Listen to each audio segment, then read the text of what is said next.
ગુજરાતમાં છેલ્લા ઘણા દિવસોથી કમોસમી વરસાદ પડી રહ્યો છે અને આ કમોસમી વરસાદના કારણે ગુજરાતનો ખેડૂત એ પાયમાલ થઈ ગયો છે, કેમ કે આ વરસાદના કારણે ટોટલી પાક એ ખતમ થઈ ગયો છે.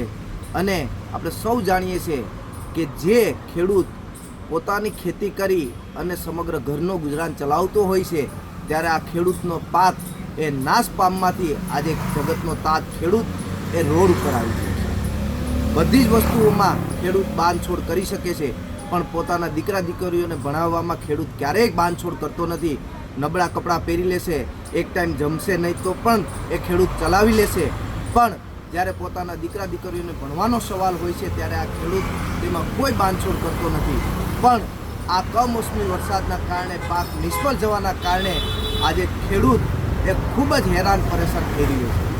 એક વિદ્યાર્થી સંગઠન તરીકે આજે અમે સરકારને એક માંગ કરીએ છીએ કે જે આ ખેડૂતોનો પાક નિષ્ફળ ગયો છે, ખેડૂતો પાયમાલ થયા છે, એ ખેડૂતોના દીકરા દીકરીઓની 1 વર્ષની ફી એ સ્કોલરશિપ પેટે સરકાર ચૂકવે, જેનાથી આ ખેડૂતને થોડી ઘણી પણ એક રાહત મળે એવી એક માંગ છે. કેમ કે અત્યારે જગતનો તાત એ ખૂબ જ હેરાન થઈ રહ્યો છે. અત્યારે ખેડૂત પાસે કાંઈ જ નથી, ત્યારે સરકાર એની વારે આવી અને એના દીકરા દીકરીઓની જેમ SC/STના વિદ્યાર્થીઓને સ્કોલરશિપ મળે છે, તેમાં ખેડૂતના દીકરાને પણ 1 વર્ષની સ્કોલરશિપ આપી અને સંપૂર્ણ ફી એની ભણતરની એ સરકાર ચૂકવે એવી એક NSUના સંગઠન તરીકે અમે માંગ કરીએ છીએ.